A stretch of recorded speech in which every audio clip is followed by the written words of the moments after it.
Thanks, Ben. Cool. So, thanks everyone for coming along.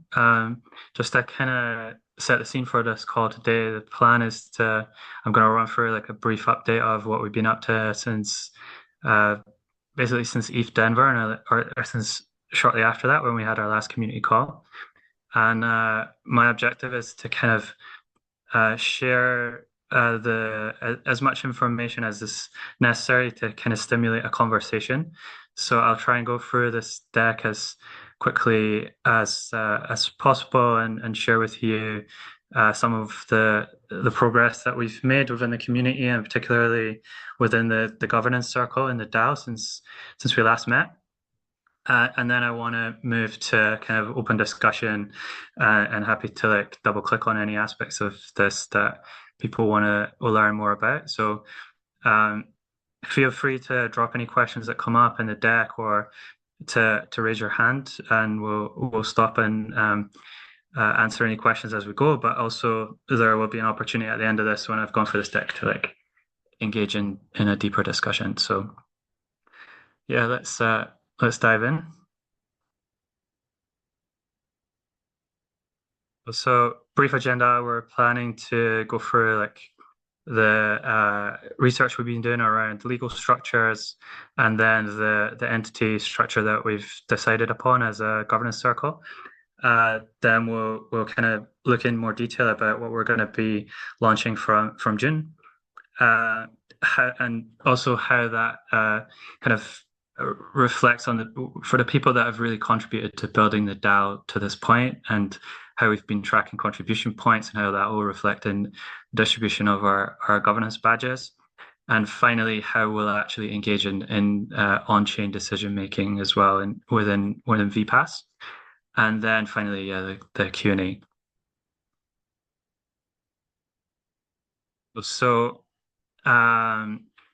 since ETH Denver, like at ETH Denver, we run this like mini gov hack. I know that a few in this call were there, and that was really our opportunity to bring the governance circle together, and as well as members of the DAO to think about like how do we move from this kind of semi-centralized incubation phase where we're like essentially we don't have any on-chain governance at all right now.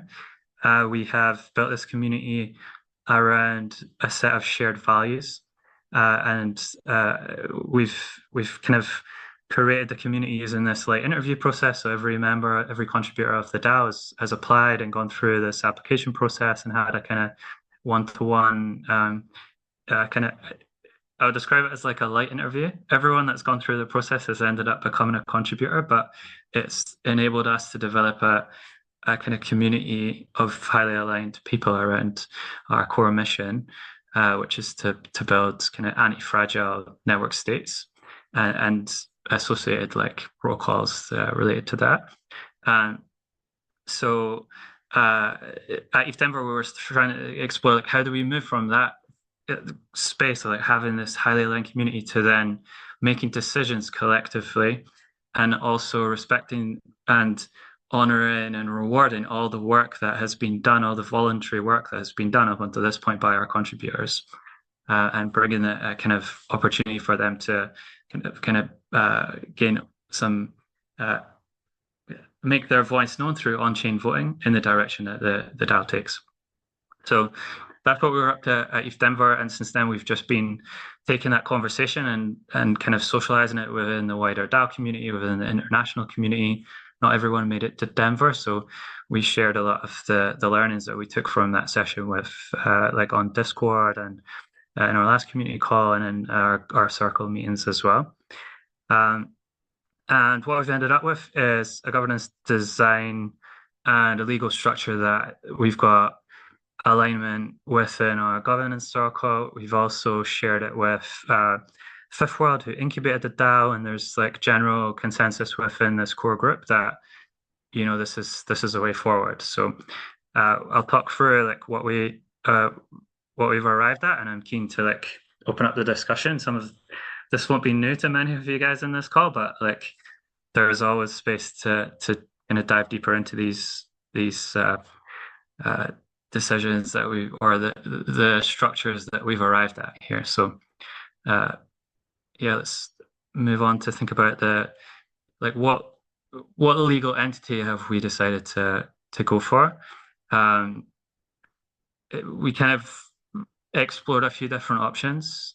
The first, and to be kind of to answer the question about like why do we even need a legal entity?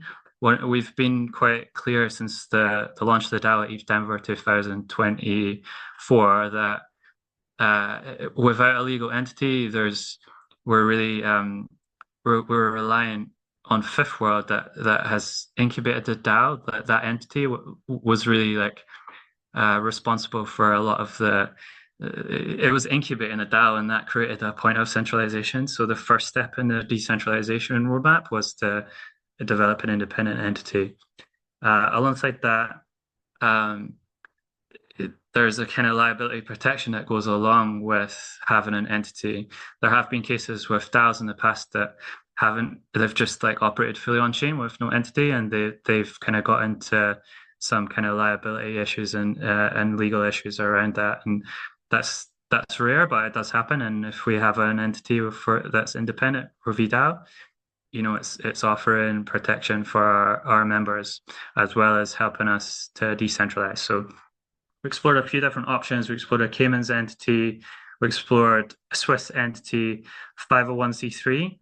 The Cayman's entity, one of the it is very common to see that with like foundations. I think previously Nouns DAO had a Cayman's entity, very popular kind of entity structure, but if we took that path, it would limit us in terms of like some of the grants opportunities that are available within the US.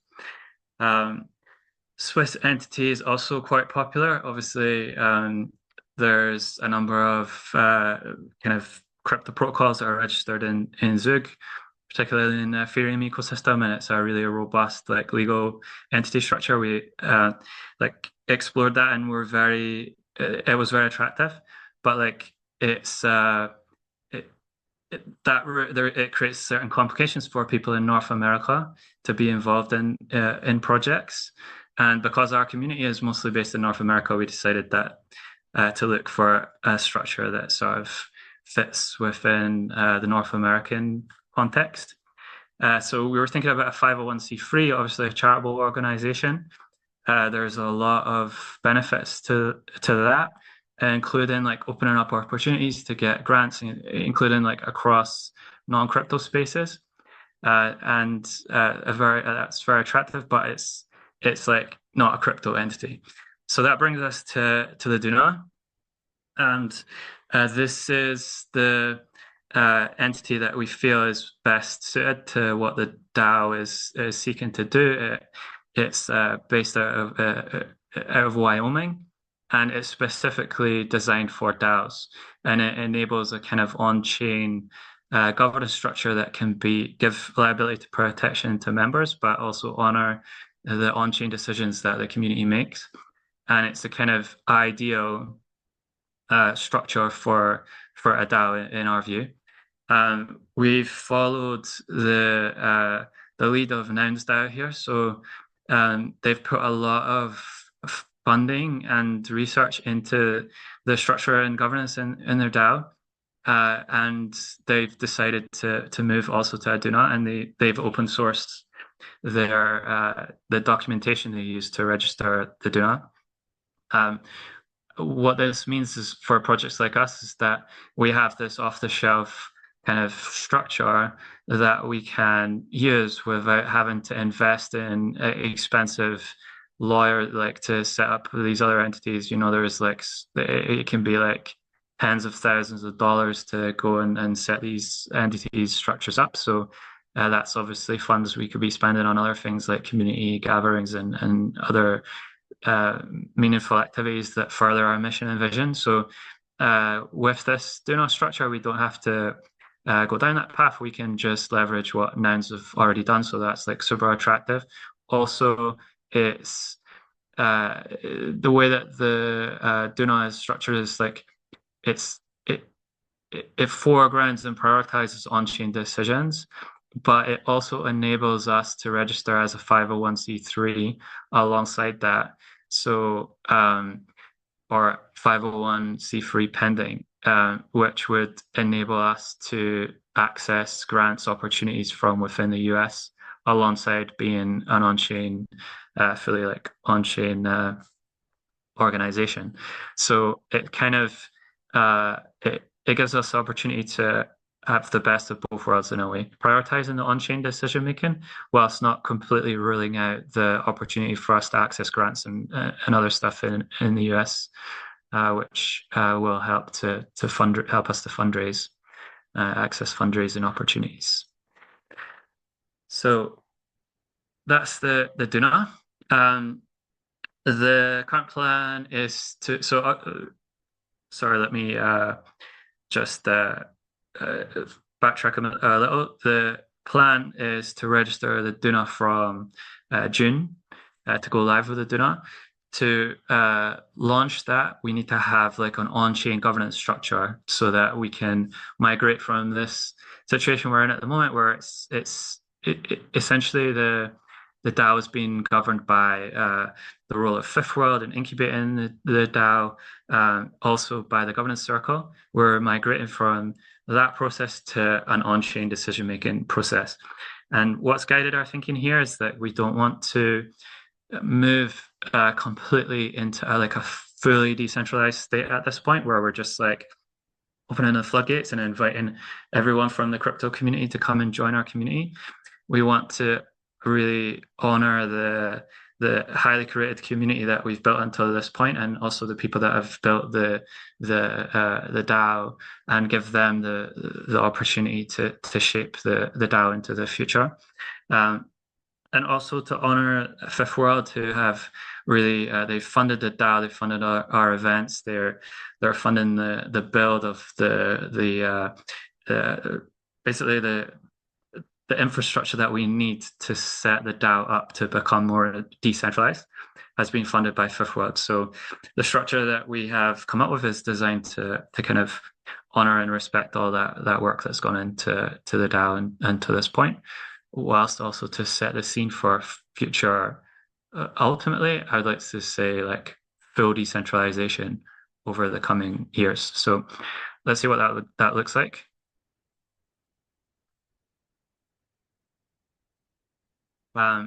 The plan is that we're going to issue governance badges, and the badges are going to be in NFT form, and they're going to be unique, but based around our mascots, which are here, our ecosystem builder mascots. The beaver, the owl, the starfish, and the bee. Those were developed by a pod like last May, June, July or so. Like there was a bit of work that went into creating some lore around these mascots, and we're going to use these as for our governance badges. The plan is to for every badge to give a user one vote, or a holder one vote, and to adopt the governance structure and smart contracts of Nouns DAO. That enables us to kind of use, so we're basically not reinventing the wheel. We're taking a audited, tested platform and making it fit to our needs. And we can have a little look at the distribution of those NFTs initially in a moment. But yeah, one NFT, one vote. In terms of the distribution of those NFTs, there are obviously stakeholders that have built the DAO up until this point. The first being Fifth World. Then we have our contributors, and then those are contributors are divided into two sections. There are those who have been through the process of like they've completed the membership process, they've become contributors, and then they've thrown themselves into the DAO and like started building and put a lot of time and effort into that. And we've been issuing contribution points for people that are in that category, and Ben is going to speak to that in a moment. But there are also people in the DAO who they want to see the DAO succeed and build further from here, and have in the past, they're always been vocal supporters of the DAO, but just don't have the time to contribute.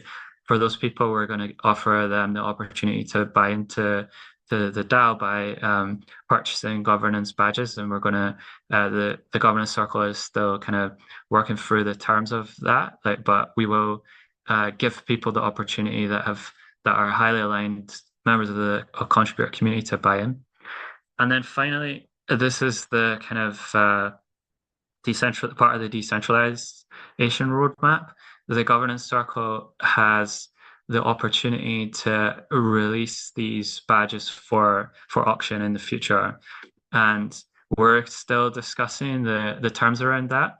My own sense is that one of the biggest value props within this DAO is our community creation. And one idea that's around at the moment is that to access the auction, there would be like a referral process. So you would have to be referred to buy into the DAO by someone who's already in the DAO in some way, starting from this very low base and making sure that we like gradually, progressively decentralize.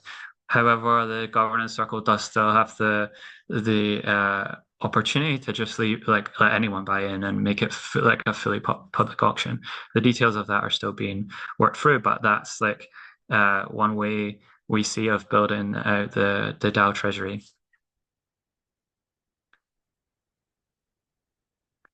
So this is the governance badge distribution plan. Yeah, okay, I've got my worked out t-shirt on. The plan for distribution is starting with a number of 150 governance badges, and distributing those amongst Fifth World and the early contributors, so the people that built contribution points. That's like the DAO core community, and the people that have been involved in kind of moving the DAO forward to this point. And Ben will talk a little bit more about how contribution points work there. But over time, the distribution of tokens is designed such that the community will own more and more of those tokens. So more of those tokens will be released over a period of 5 years, to the point where the early contributors percentage is diminishing over time, and the amount of tokens or governance badges going into the hands of the community is increasing.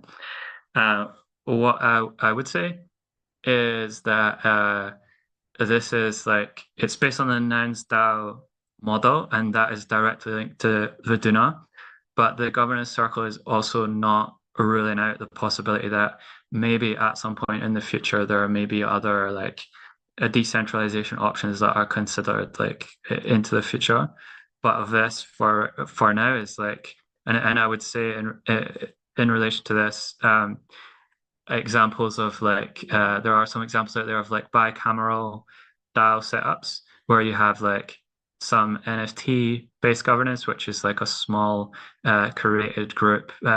Optimism being one example of this, where you have a small group created, and then you have this public, much larger group with a different type of governance, but there's a relationship between the two.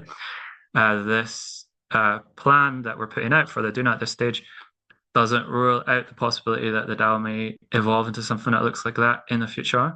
But right now, this is our proposal, and we think it's there's a lot of consensus. There is consensus within the DAO, within the governance circle, that this is going to give us the best chances of success and achieve our objectives in the short to medium term. Cool. I want to get to the discussion as soon as possible so I can pause and hear all your questions, but let me just go through this. So yeah, so over the course of 5 years, you can see that the majority of these governance badges are going into the hands of the wider community. So briefly on the contribution points, Ben.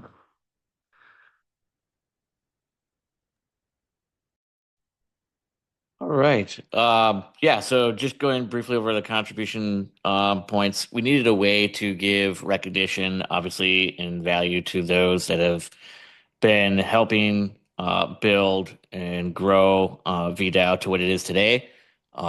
Things like, supporting us on socials, attending circle meetings, being a circle lead, hosting P2P learning sessions, which have been critical to our to the way that we grow and gain exposure, as well as like hosting V community meetups, which again is also pretty critical to the method of which we've been using to grow the DAO. All of it like to the most core, essential contributions that you could possibly have. For example, taking part in the OCX accelerator program, um, applying for grants, building the DAO legal structure, working on the DAO governance, being a circle lead. These are like some of the things that are core to the DAO that without them, without these actions, these functions, the DAO essentially cannot operate on a higher level. And so what we decided to do after doing some research and a fair bit of work is leveraging a Fibonacci scoring system. I quite like it. It's a way of like identifying value based on the effort and complexity level of a task. And like it's like core value add also to the essential functions of a DAO. So you can see here are some several examples, and this will be available, made available in a doc that we have on our community portal. So you can check it out there.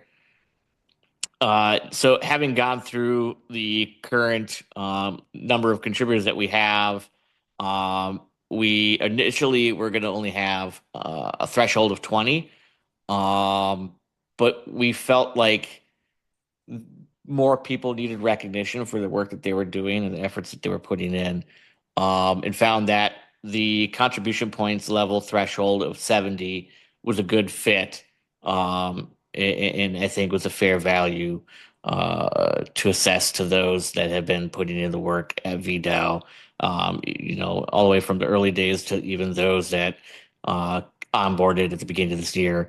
And with that contribution points level threshold, we have 29 contributors that have met that threshold.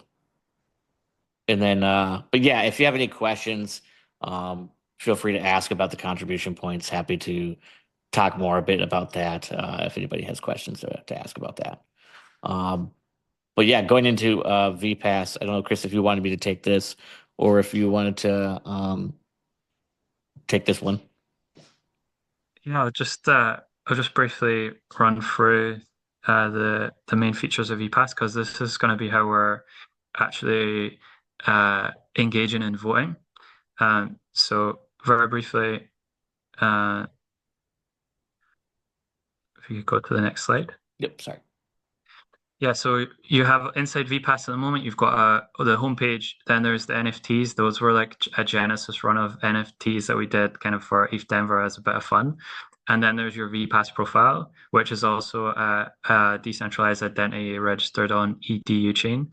Um, that's all going to stay, and the homepage is like it provides like information on like events and stuff that we're running. That's all going to remain the same. But then there's going to be this new aspect of or a new part of VPass, which is going to enable our on-chain voting and proposal kind of creation. So anyone's going to be able to come, even if you're not a DAO member, you'll be able to come and make a proposal to the DAO through this. To get to the on-chain voting stage, you will need to get support and meet the threshold. But once that is reached, it will go to an on-chain vote inside VPass.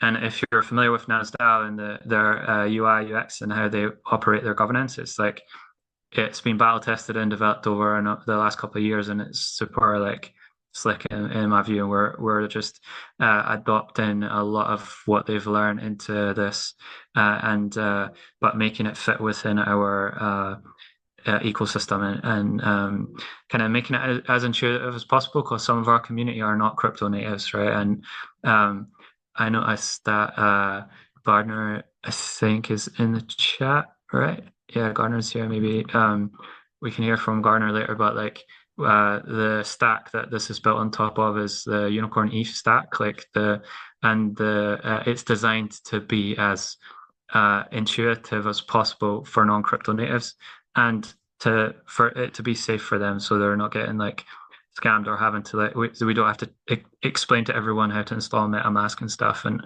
it's like just as simple as logging into an app or logging into your email and stuff. So um, this is going to be the core of the DAO governance system, and it will be like it's on chain as well, right? So um, we're excited about this. This will be launched in June along with the Duna. So when the Duna launches, this will all be launched too. And anyone who's in the DAO and Discord will have a chance to like test it out if you want, if you guys want, before we actually go live on mainnet. So stay tuned on Discord or reach out to me and Ben if you want to kind of get involved in that a bit earlier on the dev side. Cool. I think we're nearly there with the deck, right, Ben? How many pages? Yeah, we're Okay, cool. nearly there. Just at the point of like, how can you get involved? Um, Obviously, you can support us on our socials. If you have any ideas for who you think would be a great Twitter Space guest, reach out to myself or Chris. Feel free to nominate yourselves if you think that you'd be a good fit for a specific topic. Um, Questions of the week, you can always submit various questions. We've kind of moved it to question of the month, but if we get like a backlog of a lot of questions that people would like to see answered within the Discord community in the server, we could always flip that back to being questions of the week. And then host a P2P learning session if you or somebody you know is knowledgeable in a specific topic that has to do with, building resiliency, deepen, DAO structures or DAO governance, these types of things, the things that like a resilient anti-fragile network state would need. Feel free to share those names with us, and happy to move that forward to get people scheduled. If you're looking to become a contributor and continue to help us build out the DAO, you can definitely join the Discord, find the apply here channel, and complete the form. Otherwise, feel free to scan the QR code there.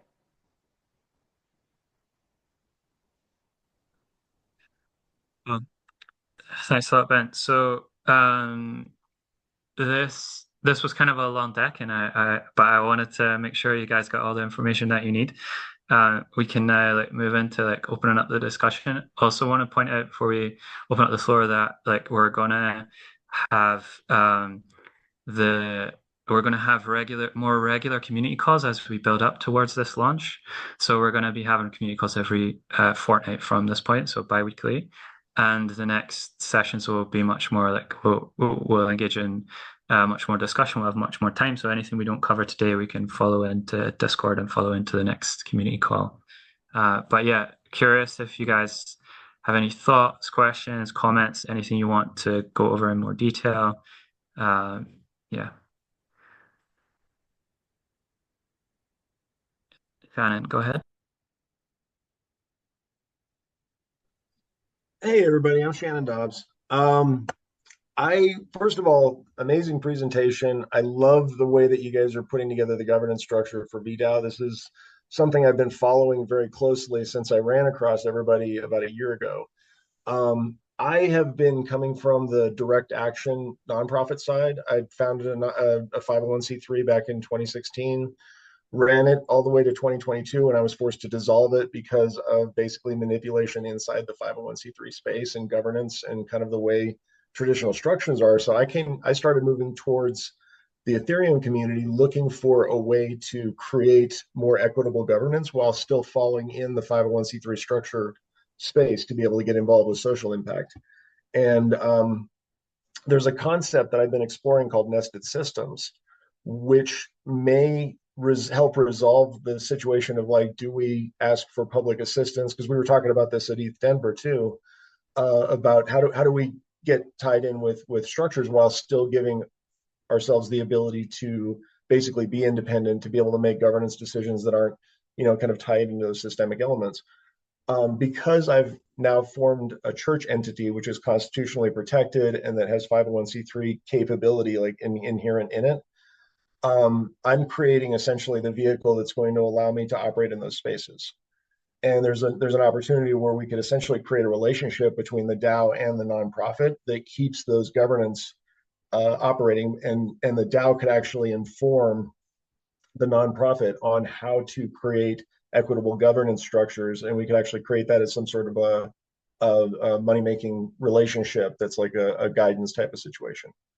So that's one thing I want to just enter into the discussion. And then the other thing was, Ben, you're talking about the different metrics for quadratic like involvement in the org.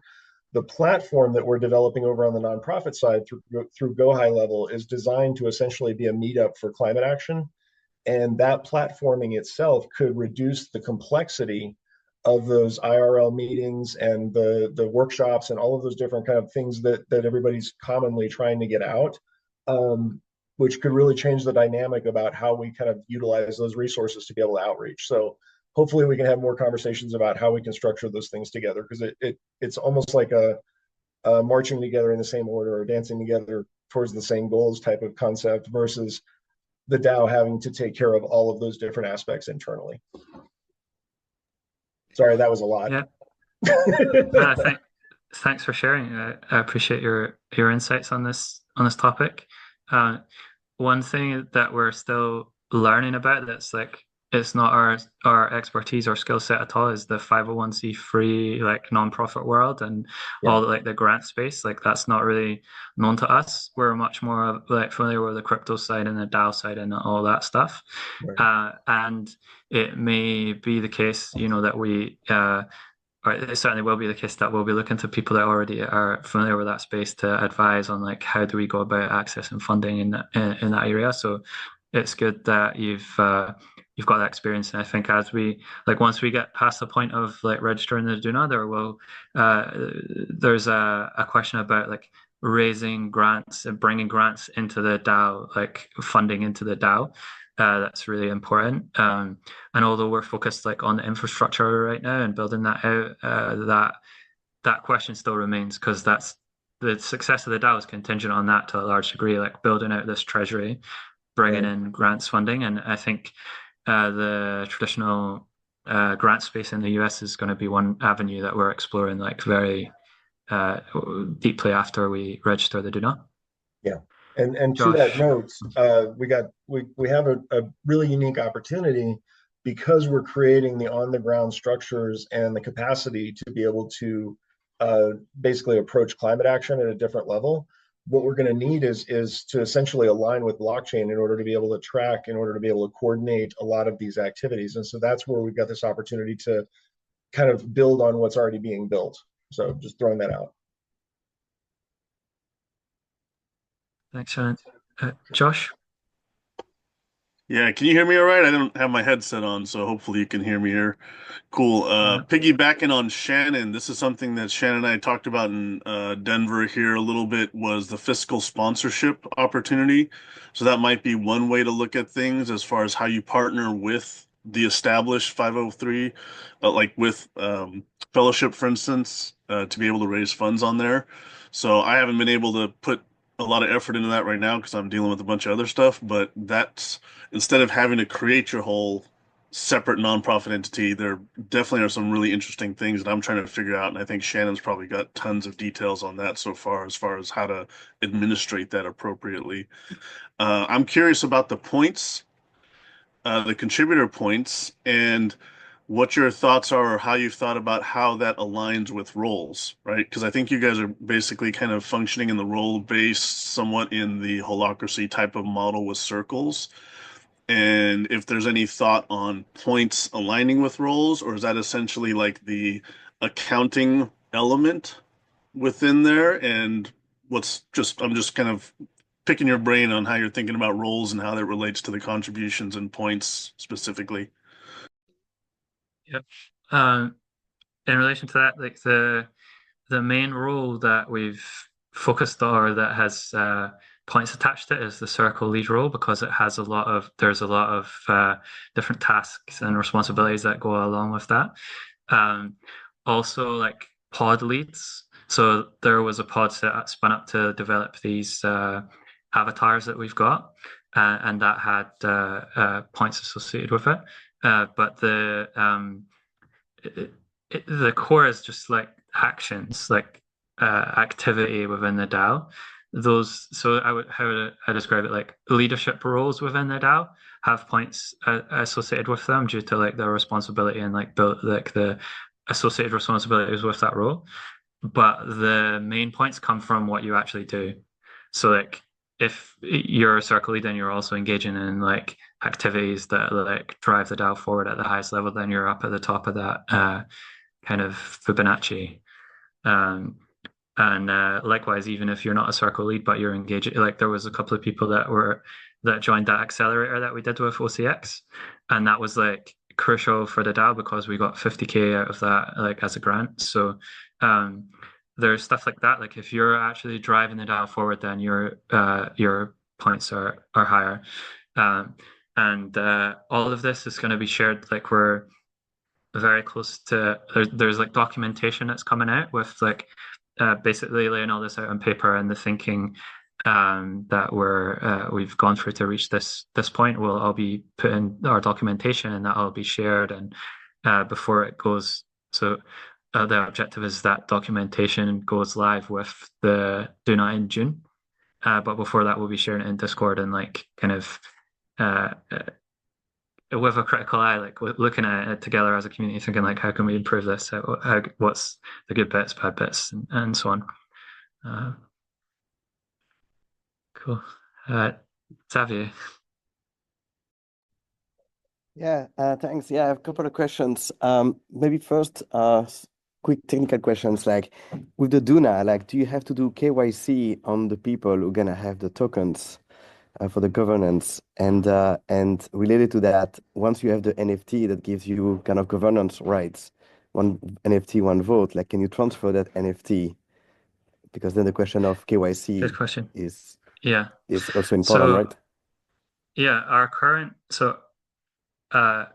we don't believe it's necessary to KYC. We're not expecting people to KYC to own those badges. That's just like Nouns DAO. That Nouns DAO doesn't have any KYC. Also, the governance badges are transferable or are designed to be transferable. But one of the things that is still TBD is around like when that would be. What like one option that we're discussing is like having a lockup period in the initial phase, because what we really want to protect here is like the creation of the community. That's like crucial in this early phase. We're not just going from like 0 to 100 in terms of decentralization. We have been very centralized. We have been very kind of intentional in how we've built this community, and we want to make sure that we maintain some of that creation, but like it gradually builds out. But we also don't want to completely limit people's autonomy. Like if they've got friends they want to transfer tokens to, or they want to gift tokens to, like there's going to be that opportunity. So we're that's like where we're at. We're still kind of fine tuning a few of those final decisions about like lockup periods and stuff like that. But yeah, the short answer is yes, that it will be possible to transfer those tokens. Okay, cool. And then the scoring system, like following up on the previous question from Joshua, is it gonna be on chain? Yeah, that's a very, very good question. So I would like it to be on chain in the future. At this point, it's been done manually, and we'll be sharing the scoring like that we did along with the launch, like the documentation, sorry, in the DAO. One of the things that's come up, and I don't know if Gus here. He's working on like Collaborate, I think is his project, and one of the things he said is like there are some things that people do in DAOs that are very difficult to record just like through on-chain means, like soft actions or like tasks that don't have immediate kind of quantifiable outcomes that can be tracked on chain. And I think that's where the I wouldn't want to commit to saying we can make something fully on chain because there's going to be some human element of I guess I would relate that back to like a circle lead. If a circle lead is in a circle and they see someone doing some kind of really meaningful, engaged work in that circle, it may not be that they're like a dev and they've done like X pull requests on GitHub or whatever. Like that, but so yeah, I can't say that it will be fully on chain, but I hope it will have some on chain elements in the future. Okay, cool. I mean, if you want, I would be happy to help on that, by the way, because we are doing exactly that for the Commons Hub in Brussels, and where we automatically create a wallet for every Discord user, and it's been working quite nice. I'll share a link in a minute. And then the last question that I had was because of my experience with Open Collective and fiscal sponsorship, is I don't know if you guys plan to allow other DAOs to basically be fiscally sponsored by you, right, or the other way, because I think like there is a massive value, and also following up on what Shannon said before, on this idea of nested systems. I really like that, right? And I think it's a bit useless that every single person will have to create and go through the pain of creating their own DUNA. And I think like other DAOs could greatly benefit from having the ability to have someone like you who basically provide the building block in the ecosystem and says like, hey, for any project that is, that is aligning with your values and the mission, maybe they can create like kind of a pod within your DAO for the purpose of being able to piggyback on your DUNA at least to get started, right? And then like you've been incubated in a way by Fifth World, at some point also maybe they will create their own DUNA, but there is probably no need at the beginning. Yeah, I would be like personally very open to that approach. I think it fits in with, assuming there's like values alignment around like our mission and vision and so on. I think we would happily support other projects. But also, I think what we have learned, and I don't want to be like super naive about this because there are certain complexities, but like a lot of the work here has been done by nouns, and like the nouns have, in my view, made it extremely easy for projects to set up a DUNA. And there's certain things we're building which other projects can leverage for sure, but also there's like a peer-to-peer learning opportunity there for us to just share what we learn to let other people, if they want to spin up their own DUNA, we can support them to do that. It's actually pretty straightforward in many ways. And also in relation to like that fiscal sponsorship piece, one of the things that we are unsure about, but we're still like checking out, is like with a 501c3, we've learned that if you take donations from different states in the US, you really need to be registered in that state to accept donations in that state. So one of the complications is that we think we'd have to go and like register in like all 52 states or something, and like it's like a whole ton of work to go and become a fiscal sponsor for other people like in that context. But yeah, I think who knows what the future holds for VDAO, and we're just kind of learning as we go in a way and building experience. Obviously, we've got a lot of experienced people in our community also that we're tapping like their knowledge, like Shannon and also Josh and other people. So I hope over time we'll build that knowledge base, and who knows, maybe we'll be able to sponsor other people in the future, other projects. Yeah, I'd be very interested in having a chat with you, Xavier, about your experience with Open Collective, and exploring those ideas further with you. It's a very interesting topic that we've discussed internally quite a bit about over the last several months. So yeah, hopefully me and you could connect after our call today.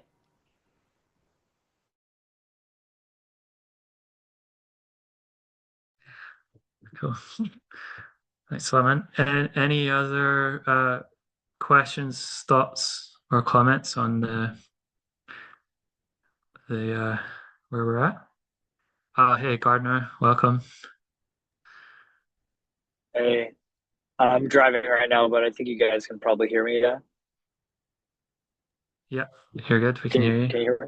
Okay, cool. Yeah. Just wanted to say thanks for putting all this work and thoughtful effort into getting the DAO to the next stage. It's really cool to see how far this has come, and appreciate that you guys are kind of presenting this in such a thoughtful way, and looking forward to increasing the community calls as well as we start to approach kind of the VPass launch. Um, just also, if anybody is curious about kind of how the VPass is structured in terms of the unicorn.eth platform, I don't know if those are familiar with it, but it's essentially a way that anybody can create really like a DApp store or an app store for their community. And so I just wanted to say that we're trying to work as close as we can to make sure that this is as effective as possible for V DAO, um, and making sure that anybody, whether they are a Web3 OG or totally new to the ecosystem, is able to access these tools and do things on chain without knowing necessarily what on chain even means.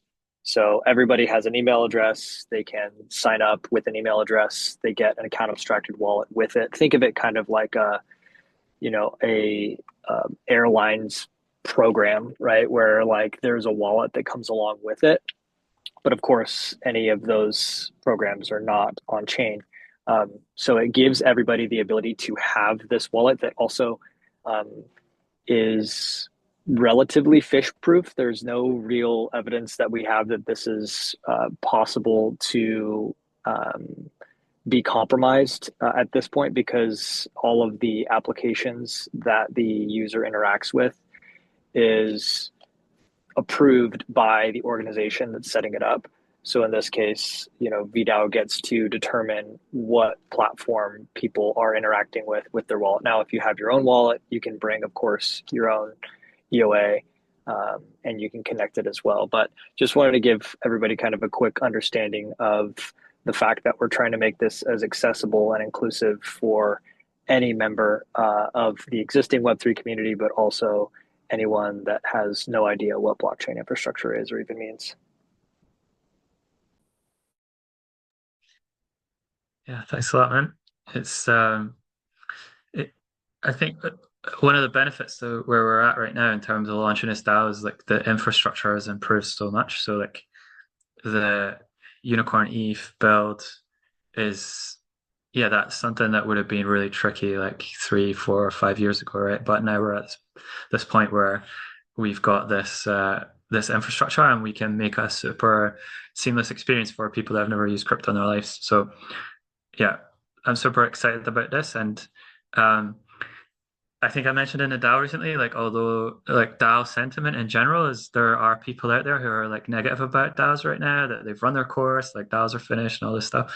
I personally am still extremely bullish on DAOs, and I know that a lot of people here at Switzerland are also very bullish on DAOs, and I believe we'll see a resurgence in that space in the coming months and years, and we're excited to be like right at the heart of that, and working with like Unicorn ETH to make the experience for users just like really easy, so that governance is not like a total headache for people. It's like it's just seamless and easy. That's our intention. So excited for that. I'm conscious of the time where we've got like 5 minutes left. So, but want to like leave the floor open if anyone else wants to come forward and like ask anything or share their thoughts on all this information we've shared today. Josh, go ahead.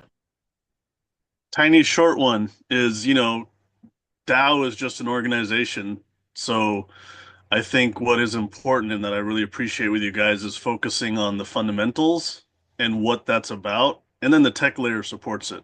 So people get confused about DAO being the tech solution, but that's not exactly what the focus is. So stick to your principles, and you guys have the model and the concept where it needs to be, and then the tech plugins just come as they come. So it's cool to watch. Great to be a part of it. Here, here. Thanks, man. Great to have you here. Good times. I got a quick plug. I'm planning on writing an article about this idea of nested systems and kind of expanding and getting into it. I'd love to name VDAO as kind of being involved with the conversation. If nobody has any objections, is there an attempt to broadcast the DAO off of X? Because I'm not on that platform, unfortunately. Sure, you're welcome to mention a DAO. Yeah, I don't see. Cool. I'll try and figure out a way to link it back into the infrastructure then. Yeah, we also have our LinkedIn. I know you mentioned you're not on X or not currently using X, so It drives me nuts. Yeah, I can't do it. no worries. I can send you over the information for our page, and then yeah. Cool. Awesome. Hey everyone, my name's Ko. I've been in Austin for the past month or two. It's all kind of a blur now since Denver. And I've been working with a company called the Healing Temple, and they're working on decentralized spaces. So an idea is someone has space in their home and then they can host a cooking workshop or yoga or sound bath or something along those lines. And I thought that VDAO would be amazing to be involved with that. So we're in the very alpha of that. Just wanted to propose it and let everybody know what's going on. Cool. Thanks so much for sharing. One of the kind of core objectives of the DAO has been to build out these local groups and local communities. So finding spaces in the local area is a key part of that. So yeah, for sure. I think maybe Ben and you guys can have a conversation about that in terms of as one thing we're going to add to the DAO as part of the launch is this playbook. Like, how do we go about building local communities? It's something that we've built over the last year, and our experience there, we're going to put into a playbook inside VPass, and a big part of that is about spaces. So, yeah, sounds good. Let's chat more about that. Oh, so we've just come to the end of the hour. Are there any like final thoughts or comments before we like wrap things up?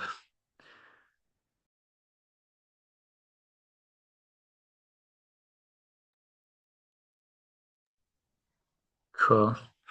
Um, well, in that case, I just want to say like thanks to everyone for joining. I'm like super excited to be at this next phase now with all of you about like decentralizing this DAO. I think it's we've been wanting to get here for like since we launched over a year ago, and now we're kind of honing in on the final stage of this. So the conversation is going to just keep ramping up from here. We've got our fortnightly community calls. There'll be a lot more documentation coming out very soon as well. So yeah, I look forward to seeing you all again soon. And thanks very much for joining and contributing to the call today. You can find our full schedule for community calls on the Discord server. Otherwise, we'll be announcing the next one here in the coming days on X. And as per usual, you can sign up with the Luma link that'll be attached to that. The next one will be on the 27th, just as a heads up. Thanks, everyone. Bye for now. Take care, everybody.